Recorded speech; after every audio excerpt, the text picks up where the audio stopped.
വിനായകനെതിരെ Ernakulam DCC Vinayakan ഒരു പൊതുശല്യമെന്ന് DCC president Muhammad Shiyas പറഞ്ഞു. സർക്കാർ ചികിത്സ നൽകണമെന്നും അല്ലെങ്കിൽ പൊതുജനം തെരുവിൽ കൈകാര്യം ചെയ്യുമെന്നും മുഹമ്മദ് ഷിയാസ് പറഞ്ഞു.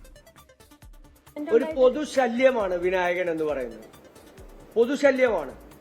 ആ പൊതുശല്യത്തെ ഒന്നില്ലെങ്കിൽ സർക്കാർ ചികിത്സിക്കണം, അല്ലെങ്കിൽ ശക്തമായ നിയമ നടപടി സ്വീകരിക്കണം.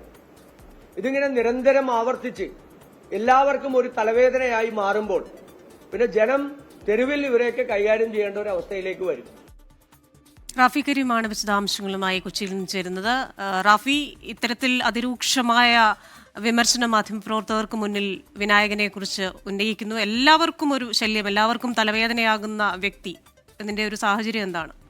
DCC പ്രസിഡന്റ് മുഹമ്മദ് ഷിയാസ് ആണ് ശക്തമായ രൂക്ഷമായ ഭാഷയിൽ വിനായകനെതിരെ ഇപ്പോൾ രംഗത്തെത്തിയിരിക്കുന്നത്. ഇതിൽ പ്രധാനപ്പെട്ട കാര്യം ഈ രാഷ്ട്രീയ നേതാക്കൾക്കെതിരെയും ഒപ്പം തന്നെ അടൂർ ഗോപാലകൃഷ്ണൻ അടക്കമുള്ള, യേശുദാസ് അടക്കമുള്ള കലാകാരന്മാർക്കെതിരെയും വിനായകൻ തന്റെ ഫേസ്ബുക്ക് പോസ്റ്റിലൂടെ നടത്തിയ അസഭ്യവർഷത്തിനെതിരെയാണ് ഇത്തരത്തിൽ മുഹമ്മദ് ഷിയാസ് ഒരു പ്രതികരണം നടത്തിയിരിക്കുന്നത്. വിനായകനെ കലാകാരന്മാരെ അപമാനിക്കുന്ന വൃത്തികെട്ടവൻ എന്നാണ് ഷിയാസ് അഭിസംബോധന ചെയ്തത്. ഒപ്പം തന്നെ വിനായകനെ സർക്കാർ ചികിത്സ നൽകാൻ തയ്യാറാകണം, ശക്തമായ നിയമ നടപടി സ്വീകരിക്കണം, അല്ല എങ്കിൽ വിനായകനെ ജനം തെരുവിൽ നേരിടുമെന്നുള്ളതാണ് മുഹമ്മദ് ഷിയാസ് പറഞ്ഞു വെക്കുന്നത്.